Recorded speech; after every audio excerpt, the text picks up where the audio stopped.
எல்லோருக்கும் வணக்கம். இன்றைக்கி வீடியோ வந்து ஹிஞ்ச் நீ பிரேஸ். இந்த நீ பிரேஸ் அப்படின்றது நிறைய பார்த்துருப்பீங்க. இது வந்து ஸ்போர்ட்ஸில் பிளேயர்ஸ் போட்டிருப்பாங்க. அதுபோல் வந்து சில பப்ளிக்கும் போட்டிருப்பாங்க. இது வந்து நீ ஜாயிண்ட் முட்டியில் வந்து யூஸ் பண்ணுறது. இதில் வந்து நிறைய டைப்ஸ் இருக்குது. இன்றைக்கி நம்ம பார்க்க போகிறது ஹிஞ்ச்டு நீ பிரேஸ். இந்த ஹிஞ்ச்டு அப்படின்ற வார்த்தை எதனால் அப்படின்னா 1 டிகிரி மூவ்மெண்ட் தான் இதை அலோவ் பண்ணும். உதாரணத்துக்கு கதவை எடுத்துக்கோங்க, அதை வந்து திறக்கலாம், போட்டலாம், மூவ்மெண்ட் ஆக மட்டும்தான் இருக்கும். வேறு சைடில் மூவ்மெண்ட் இருக்காது. இதுவும் அப்படி தான். ஒரு சைடு மட்டும் மடக்கி நீட்டுற மாதிரி இருக்கும்.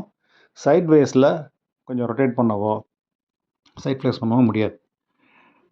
இந்த நீ பிரேஸ் எதுக்கு கொடுப்போம் அப்படின்னா, மூட்டுகளில் ஜவ்வுகள் கிழியும் போது இது கொடுப்போம்.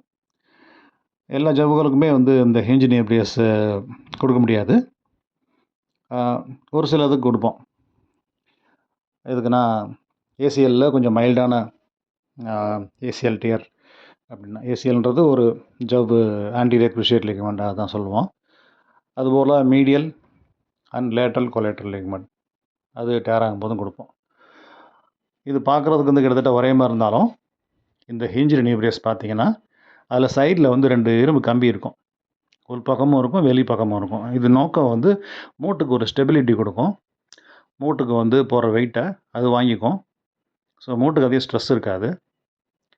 இதில் நிறைய மாடல்ஸ் இருந்தாலும் உள்ளே அந்த சைடில் இந்த 2 இரும்பு கம்பி தான் அதோட மெயின் அதோட ஹெல்ப். அது